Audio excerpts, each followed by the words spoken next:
Students, welcome सभी को। तो आज हम पढ़ने वाले हैं चैप्टर नंबर 4, जिसका नाम है ऊष्मा। अध्याय 3 में आप पढ़ चुके हैं कि ऊनी वस्त्र जावंत रेशों के से बनाए जाते हैं। आप यह भी जानते हैं कि सूती वस्त्र पादप रेशों से बनाए जाते हैं। ठीक है, तो ऊनी वस्त्र जो होते हैं जावंत रेशों से बनाए जाते हैं। जावंत रेशे कौन से होते हैं? जो जंतुओं से प्राप्त होते हैं। आप यह भी जानते हैं कि सूती वस्त्र जो है पादप रेशों से बनाए जाते हैं, और सूती वस्त्र जो थे वो पादप यानी कपास वगैरह से बनाए जाते हैं। हम शीतकाल में ऊनी वस्त्र पहनते हैं जो गर्म रखते हैं। जब मौसम गर्म होता है तब हम हल्के रंग के सूती वस्त्र पहनना पसंद करते हैं। तो जब मौसम गर्म होता है, गर्मी का टाइम होता है, तो उस टाइम पे अपन कौन सा वस्त्र पहनते हैं? सूती वस्त्र पहनना ज़्यादा पसंद करते हैं। ये हमें ठंडक का अनुभव कराते हैं। तो ये इसलिए पहनते हैं अपन क्योंकि जो सूती वस्त्र होते हैं ये ठंडक का अनुभव कराते हैं, जो कि गर्मी में अच्छे होते हैं। आप ये जानने के लिए आवश्यक ही उत्सुक होंगे कि किस ऋतु में के लिए विशेष प्रकार के वस्त्र की क्यों आवश्यकता होती है, उपयुक्त होते हैं। तो ऋतु के हिसाब से जो होते हैं, गर्मी में सूती कपड़े, ठीक है। ठंड के टाइम पर अपन कौन से कपड़े पहनते हैं? ऊनी कपड़े पहनते हैं। ऐसा क्यों होता है कि ऋतु के हिसाब से हम वस्त्रों को पहनते हैं? तो इसके बारे में अपन जानते हैं। शीतकाल में आप घर के अंदर ठंड का अनुभव करते हैं। यदि आप बाहर धूप में आ जाएं तो गर्मी का अनुभव करते हैं। ग्रीष्मकाल में तो आप घर के अंदर ही गर्मी का अनुभव करते हैं। हम यह कैसे जान पाते हैं कि कोई वस्तु गर्म है अथवा ठंडी है? यह कैसे पता लगाते हैं कि कोई वस्तु कितनी गर्म अथवा कितनी ठंडी है? इस अध्याय में हम इसी प्रकार के कुछ प्रश्नों का उत्तर जानने का प्रयास करेंगे। तो कोई भी वस्तु है वो कितनी ठंडी है, कितनी गर्म है, कैसी है, तो अपन को कैसे पता चलता है? कैसे पता चलता है कि आज गर्मी ज़्यादा है, आज ठंड है, या ठीक है। तो ये सारी बातें अपने को कैसे पता चलती है? तो चलिए अपन इस अध्याय में आगे जानने का प्रयास करेंगे। गर्म तथा ठंडा नेक्स्ट टॉपिक है अपना। गर्म और ठंडा अपने को कैसे पता चलता है, क्या होता है? आपने दैनिक जीवन में यह अनेक वस्तुओं के संपर्क में आते हैं। इनमें से कुछ गर्म है और कुछ ठंडी है। चाय गर्म तथा बर्फ ठंडी होती है। सारणी 4.1 में सामान्यतः उपयोग में ली जाने वाली वस्तुओं की सूची दी गई है। इस सूची के कुछ और नाम जोड़िए। इन वस्तुओं को गर्म या ठंडी के रूप में चिन्हित कीजिए। तो कुछ वस्तुओं के नाम यहाँ पर दिए हुए हैं, और ये ठंडी होती है, गर्म होती है, वो आपको यहाँ पर इनमें लिखना है। सारणी अभी बताऊँगा मैं आपको। हम देखते हैं कि कुछ वस्तुएं ठंडी होती है जबकि कुछ वस्तुएं गर्म होती है। आप यह भी जानिए कि कुछ वस्तुएं दूसरी की अपेक्षा गर्म या ठंडी होती हैं। देखो बॉक्स में क्या लिखा हुआ है यहाँ पर। आपको परामर्श दिया जाता है कि कुछ अधिक गर्म वस्तुओं को न छुएं। कभी कभी क्या होती है, बहुत गर्म जलती हुई चीज़ है, कोई भी ऐसी चीज़ को या गर्म चीज़ को आप छू लो तो आपको उससे हानि हो सकती है। तो ऐसा आपको नहीं करना है। मोमबत्ती की ज्वाला अथवा स्टोव छूते समय सतर्क रहें। तो देखिए यहाँ एक सारणी दी हुई है। इस सारणी में आपको भरना है कि कौन सी चीज़ ठंडी और कौन सी गर्म है। तो आइसक्रीम जो है ये कैसी होती है? ठंडी होती है। और तो ठंडी में अपन ने टिक लगा दिया। चाय के प्याले में रखी चम्मच, तो चाय गर्म होती है तो चम्मच भी कैसी हो जाएगी? गर्म हो जाएगी। तो आपको यहाँ किस में टिक लगाना है? गर्म में टिक लगाना है। ठीक है। नेक्स्ट दिया है फलों का रस। तो फलों का रस कैसा होता है? शीतल होता है। तो इसको शीतल पर आपको टिक लगाना है। ठीक है। नेक्स्ट दिया हुआ है यहाँ पर आपको तलने के लिए उपयुक्त किसी बर्तन की हत्ती। तो तलने के लिए कोई बर्तन है तो उसकी जो हत्ती होती है वो कैसी होती है? वो ठंडी होती है। ठीक है, आपको छू के बताना है। या थोड़ी सी गर्म होती है, गुनगुना उसको कह सकते हैं। तो गुनगुने में आप लगा दो। क्योंकि जब खाना बनाया जाता है तो जो उसका हैंडल होता है किसी बर्तन का या तवे का या किसी भी चीज़ का, वो लकड़ी का बना होता है नॉर्मली, या फिर प्लास्टिक का बना होता है। तो जब उसको अपन टच करते हैं तो थोड़ा गर्म लगता है, लेकिन जितना बर्तन गर्म होता है उतना गर्म वो नहीं होता है। तो इसको गुनगुना कह सकते हैं। और गुनगुनी चीज़ को अपन टच भी कर सकते हैं। तो थोड़ा गर्म तो लगेगा, लेकिन इतना गर्म नहीं लगेगा कि हमें नुकसान हो सके। तो चलिए आगे चलते हैं। वस्तुओं की अपेक्षा अधिक गर्म होती है। तो कुछ वस्तुएं ऐसी होती है जो गर्म होती है, कुछ वस्तुएं ऐसी होती है जो ठंडी होती है, जबकि कुछ वस्तुएं दूसरों की अपेक्षा अधिक ठंडी होती है। हम कैसे ज्ञात करते हैं कि कोई वस्तु दूसरी वस्तु की अपेक्षा अधिक गर्म है? प्रायः हम इसका पता वस्तुओं को स्पर्श करके लगा लेते हैं। तो कोई चीज़ ठंडी है या गर्म है तो उसको पता लगाने के लिए अपन नॉर्मली क्या करते हैं, हाथ से उसको टच किया और पता लगा लेते हैं कि ये गर्म है या ठंडी है। परंतु क्या हमारी स्पर्श इंद्रिय विश्वसनीय है, आइए ज्ञात करते हैं। लेकिन मैं आपको एक बात बताता हूँ कि अपन जो स्पर्श करके पता लगा लेते हैं, ये कभी कभी अपन को धोखा भी दे देता है। कभी कभी ऐसा होता है कि अपन को कोई चीज़ गर्म लगती है और ठंडी होती है वास्तव में। और वास्तव में जब कभी कभी क्या होता है, कोई चीज़ गर्म होती है फिर भी अपन को ठंडी लगती है। ऐसा कैसे हो पाता है, चलिए मैं आपको एक प्रैक्टिकल के थ्रू आपको समझाता हूँ। आपको लग रहा होगा कि ऐसा कैसे होगा, ऐसा हो ही नहीं सकता, लेकिन ऐसा होता है। चलो मैं आपको बताता हूँ।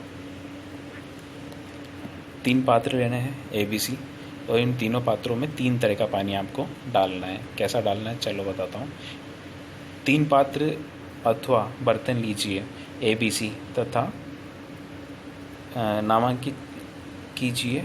इन पे क्या करना है, अपन को ABC नामांकित करना है। 3 पात्र ले लेने हैं, उन पे पहले पे A लिख देना है, दूसरे B लिख देना है और तीसरे पे C लिख देना है। मग A में ठंडा पानी तथा B में गर्म पानी लीजिए। और फिर जो पहला मग है, पहला बर्तन है, उसमें अपन ने ठंडा पानी लिया।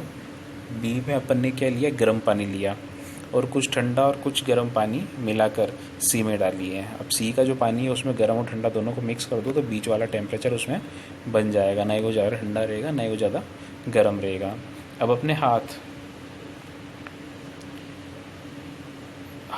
को मग A में तथा दाहिने हाथ को, ठीक है, तो अब आपका जो बाइना हाथ है उसको आपको मग A में डालना है, जिसमें आपने क्या डाला है, ठंडा पानी डाला है।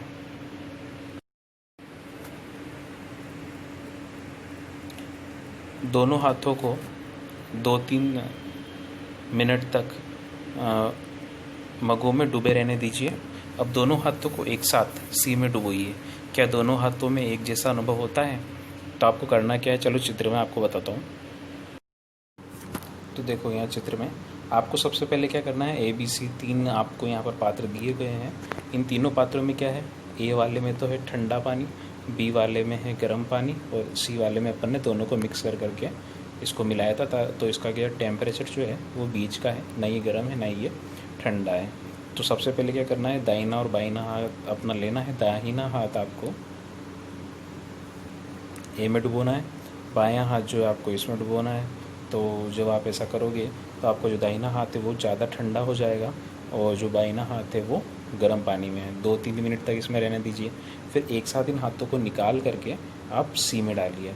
तो C में डालोगे तो आप खुद कर भी इसको करके भी देख सकते हो घर पे। तो जब C में डालोगे तो इसमें डालने पर आपको जो हाथ आपका ठंडे पानी में था वो उस हाथ को तो आपको ये पानी गर्म लगेगा, और जो हाथ आपका गर्म पानी में था उस हाथ को आपको ये ठंडा लगेगा। मतलब एक हाथ में गर्म लगेगा, एक हाथ में ठंडा लगेगा। ऐसा कैसे हो सकता है? तो ऐसा होता है, ठीक है। तो इसलिए हाथों के द्वारा टच करके लगाया हुआ टेम्परेचर पता लगाते हैं ना अपन, टेम्परेचर पे कोई चीज़ गर्म है या कोई चीज़ ठंडी है तो वो सही नहीं होता है कभी कभी, ठीक है। तो फिर क्या करें, जब टच करके पता नहीं चल रहा कि कोई चीज़ गर्म है या ठंडी है तो उसके लिए क्या करें। तो चलिए जानते हैं क्या सॉल्यूशन है। सुनिश्चित कीजिए कि इतना गर्म न हो कि आपका हाथ जल जाए। तो ये जो प्रैक्टिकल है, इस प्रैक्टिकल में आप कोई भी पानी इतना गर्म ना रखें कि आपका हाथ जल जाए।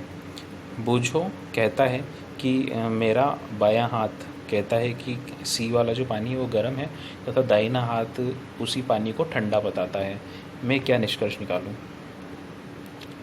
बूझो की उलझन यह दर्शाती है कि यह निश्चित करने के लिए कि कोई वस्तु गर्म है या ठंडी, हम अपनी स्पर्श इंद्री पर विश्वास नहीं कर सकते। यह हमें कभी भी धोखा दे सकती है, ठीक है। तो टच करके अपन पता नहीं लगा सकते कि कोई चीज़ ठंडी है या गर्म, इसमें अपन धोखा खा सकते हैं। हो सकता है कोई चीज़ गर्म हो अपन को ठंडी लगे, कोई चीज़ ठंडी हो अपन को गर्म लगे। तब यह कैसे ज्ञात करें कि कोई वस्तु वास्तव में कितनी गर्म है? किसी वस्तु की उष्णता, गर्मी की विश्वसनीयता माप उसके ताप से की जाती है। ताप मापने के लिए उपयोग में ली जाने वाली युक्ति तापमापी थर्मामीटर कहलाती है। तो इसके लिए अपन क्या कर सकते हैं, थर्मामीटर का यूज़ कर सकते हैं।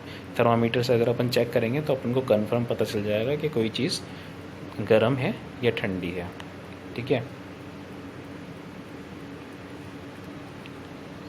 तापमापन कैसे किया जाता है? क्या आपने कोई तापमापी देखा है? आप याद कीजिए कि आप जब भी आपको या आपके परिवार के किसी व्यक्ति को बुखार चढ़ता है तो टेम्परेचर ताप को थर्मामीटर से मापा जाता है।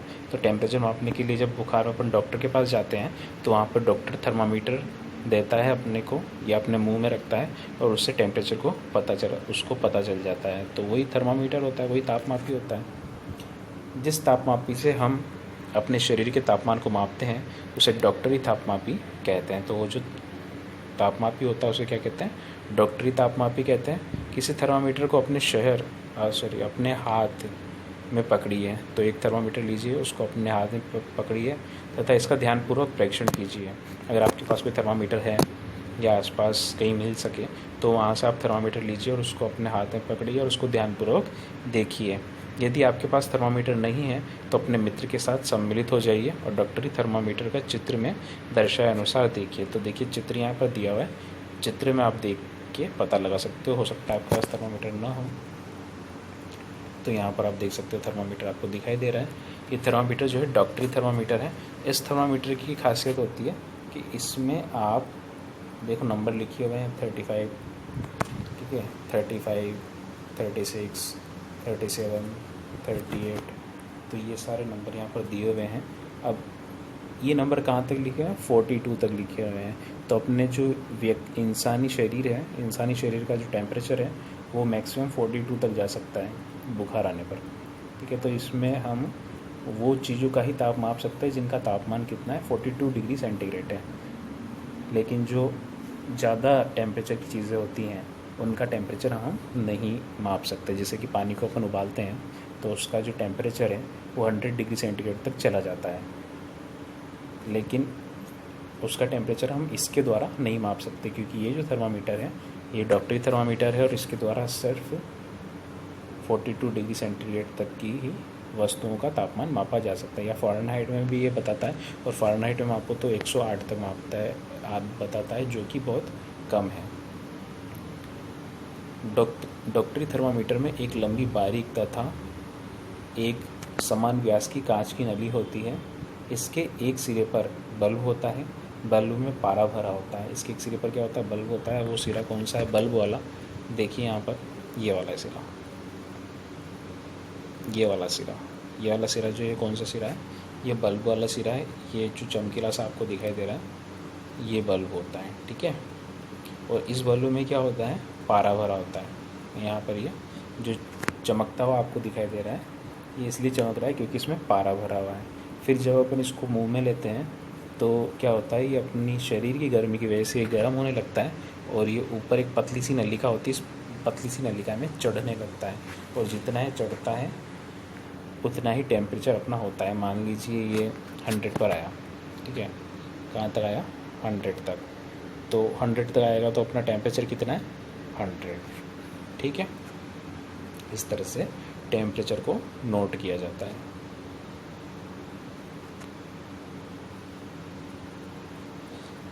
यदि पारे की यह धारी आपको दिखाई न दे तो थर्मामीटर को थोड़ा सा घुमाइए जब तक कि आपको उसमें धारी दिखाई ना दे। तो उसको घुमा कर देख सकते हो सकता है जिधर से आप देख रहे हो उधर वो ना हो, दूसरी साइड पर हो।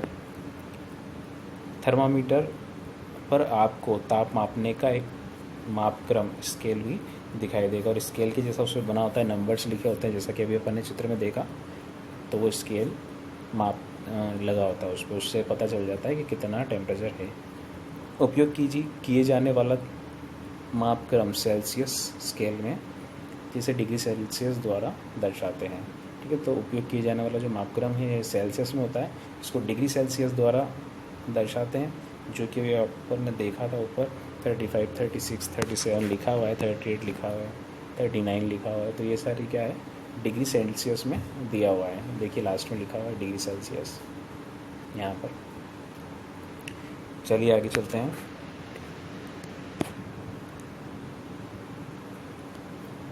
बूझो कुछ पूछ रहा है, तो क्या पूछ रहा है चलो जानते हैं। बूझो दुविधा में है कि चित्र 4.2 में दर्शाए दो मापक्रमों में से वह कैसे पढ़े। पहेली ने उसे बताया कि भारत में हमने सेल्सियस स्केल को अपनाया है और इसे स्केल का उपयोग करना चाहिए। तो ठीक है, अपने जो इंडिया में है जो स्केल का यूज़ किया जाता है वो होता है सेल्सियस स्केल। दूसरा मापन फ़ारेनहाइट है जिसका परिसर 94 से 108 डिग्री तक है। ठीक है, दूसरा एक और मापक्रम है जो है फ़ारेनहाइट में, जिसका जो परिसर है मतलब जो जितना होता है वो 94 से 180 तक, मतलब 108 तक वो होता है, डिग्री तक होता है। इसे पहले प्रयोग किया जाता था, फ़ारेनहाइट वाला जो है पहले प्रयोग किया जाता था, अब इसका उपयोग इतना नहीं है। तो यहाँ पर आप देख सकते हो जो नीचे है 94 से स्टार्ट हो रहा है ये और 108 पर ख़त्म हो रहा है, ये फ़ारेनहाइट है।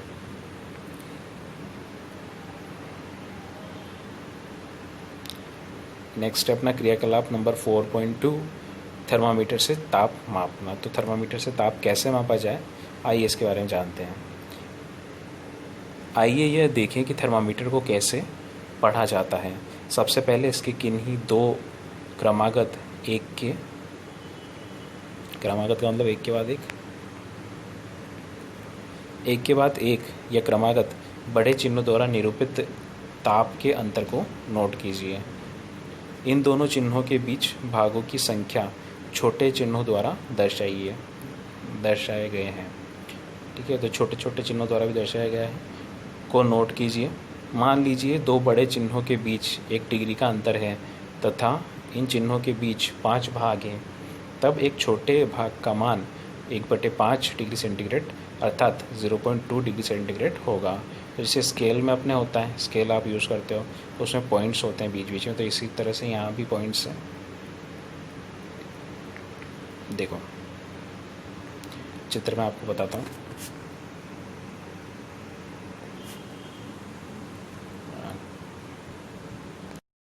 तो देखो यहाँ पर 2 नंबर देखिए, कोई भी 2 नंबर अगर अपन देखेंगे यहाँ पर, तो मान लीजिए ये 2 नंबर लिए अपन ने 38 और 37 और 38 के बीच में आप देख रहे हो छोटी छोटी लाइंस खींची हुई है। देखो यहाँ पर जूम करके बताता हूँ आपको, ये देखो यहाँ पर देख सकते हो 36 और 37, तो इसके बीच में देखिए छोटी छोटी लाइंस है, ये छोटी छोटी लाइंस है यहाँ पर। ये छोटी छोटी लाइंस जो है एक नंबर के बीच में कितनी लाइंस खींची हुई है देखिए, आप अगर पढ़ सकते हो तो आप पढ़ने की कोशिश कीजिए कितनी लाइंस है। 1 2 3 4 5 6 7 8 9 10, तो 10 लाइंस यहाँ पर खींची हुई है। 10 लाइंस का मतलब है एक लाइन के बीच में 0.2 का डिफरेंस माना जाएगा। जैसे अगर 36 है, 36 के बाद एक लाइन अगर अपन लेते हैं तो 36.1 36.2 इस तरह से इसको मान सकते हैं।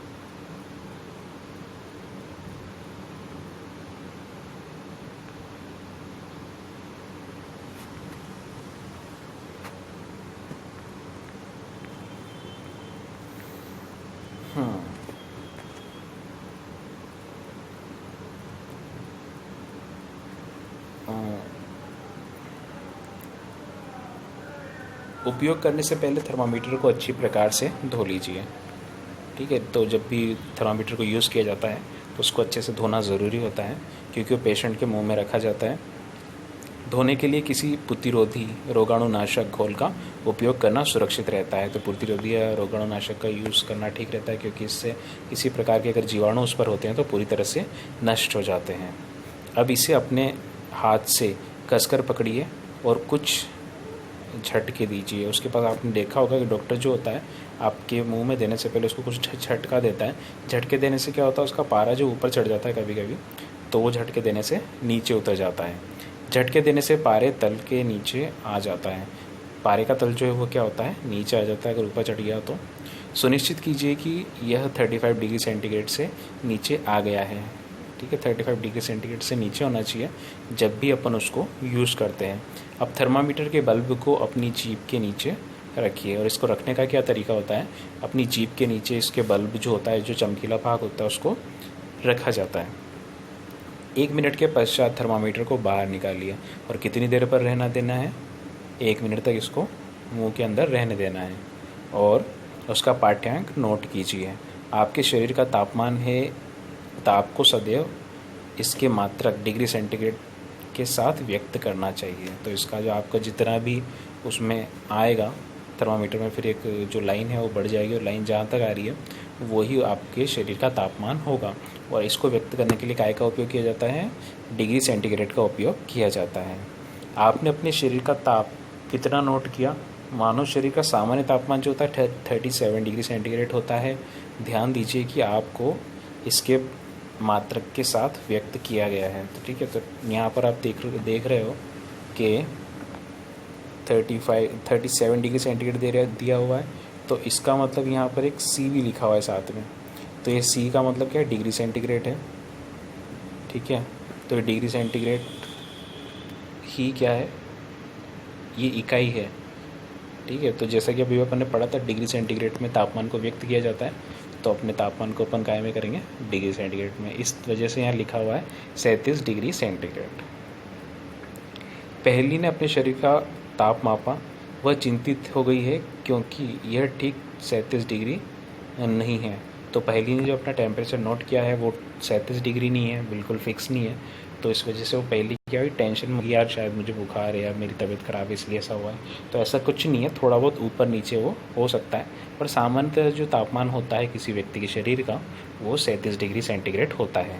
आइए पहली को विश्वास दिलाएं कि उसके साथ कोई समस्या नहीं है। डॉक्टरी थर्मामीटर की सहायता से आपने कुछ मित्रों ने कम से कम 10 लोगों ने मापा। जो प्रयोग करेंगे या क्रियाकलाप है कि शरीर का तापमान ज्ञात कीजिए। प्रेक्षणों में सारणी 4.2 में अंकित कीजिए। ठीक है, डॉक्टरी थर्मामीटर उपयोग करने के लिए आवश्यक सावधानियाँ, तो इसको अपन पढ़ेंगे अभी। पहले यहाँ पर देख लेते हैं, पहली की प्रॉब्लम को सॉल्व कर देते हैं। क्या प्रत्येक विद्यार्थी के शरीर का तापमान 37 डिग्री है? यह आवश्यक नहीं है कि प्रत्येक व्यक्ति का सामान्य ताप 37 डिग्री सेंटीग्रेड हो। यह कुछ अधिक अथवा कुछ कम भी हो सकता है, तो ज़्यादा भी हो सकता है, थोड़ा सा ज़्यादा नहीं, एकदम थोड़ा सा ज़्यादा और थोड़ा सा कम ये हो सकता है। वास्तव में जिसे हम सामान्य ताप या नॉर्मल टेम्परेचर कहते हैं, यह स्वस्थ व्यक्ति के विशाल समूह के शरीर का औसत ताप होता है। तो जो ये टेम्परेचर है ये पूरे शरीर का औसत तापमान होता है।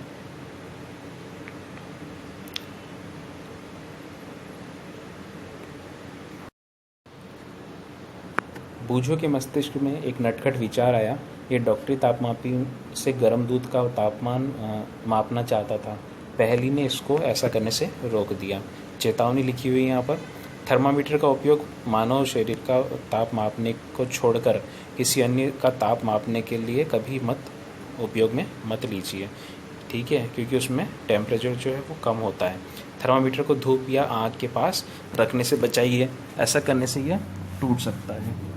डॉक्टरी तापमापी को केवल मानव शरीर का ताप मापने के लिए ही डिज़ाइन किया गया है। मानव शरीर का तापमान जो है 35 डिग्री सेंटीग्रेड से कम तथा 42 डिग्री सेंटीग्रेड से अधिक नहीं होता है। यही कारण है कि इस थर्मामीटर पर 35 डिग्री सेंटीग्रेड से लेकर के 42 डिग्री सेंटीग्रेड तक ही अंकित है। तो इसलिए अगर आप दूध का मापने की सोच रहे हो, गर्म पानी का मापने की सोच रहे हो टेम्परेचर, तो वो आप नहीं कर सकते, क्योंकि इसमें इतना मापन, इतने अंक लिखे हुए ही नहीं है। ठीक है, और गर्म पानी या गर्म दूध का जो टेम्परेचर होता है वो 100 या 100 से भी ज़्यादा होता है, जो कि इस पर नहीं दिया हुआ है। इसलिए इसका उपयोग हम नहीं कर सकते। इसका उपयोग उसके लिए अपन को किसी चीज़ की ज़रूरत पड़ेगी, प्रयोगशाला तापमापी की ज़रूरत पड़ेगी, जो कि अपना नेक्स्ट टॉपिक है और वो अपन नेक्स्ट क्लास में पढ़ेंगे। अभी अपन थोड़ा सा जो पिछला अपन ने छोड़ा था उसको कंप्लीट कर लेते हैं। प्रयोगशाला तापमापी को उपयोग करते समय कौन कौन सी सावधानियाँ रखनी चाहिए। थर्मामीटर को उपयोग में लेते समय पहले और उपयोग के पश्चात धोना चाहिए। ठीक है, इसको धोकर साफ़ करें। धोने के लिए किसी प्रतिरोधी खोल का उपयोग अच्छा रहता है। एंटीसेप्टिक का उपयोग अपन यहाँ इसके लिए कर सकते हैं। सुनिश्चित कीजिए कि उपयोग से पहले पारे का ताप 35 डिग्री सेंटीग्रेड से नीचे ही हो। तो ठीक है, जब भी इसका यूज़ करें तो पारे का जो टेम्परेचर है वो 35 डिग्री सेंटीग्रेड से नीचे होना चाहिए। थर्मामीटर को पढ़ते समय पारे का तल दृष्टि रेखा की सीध में होना चाहिए। जब उसको आप पढ़ो तो एकदम दृष्टि रेखा के सीध में होना चाहिए। इस प्रकार से इसको पढ़ा जाता है, एकदम आँखों के सामने रख के।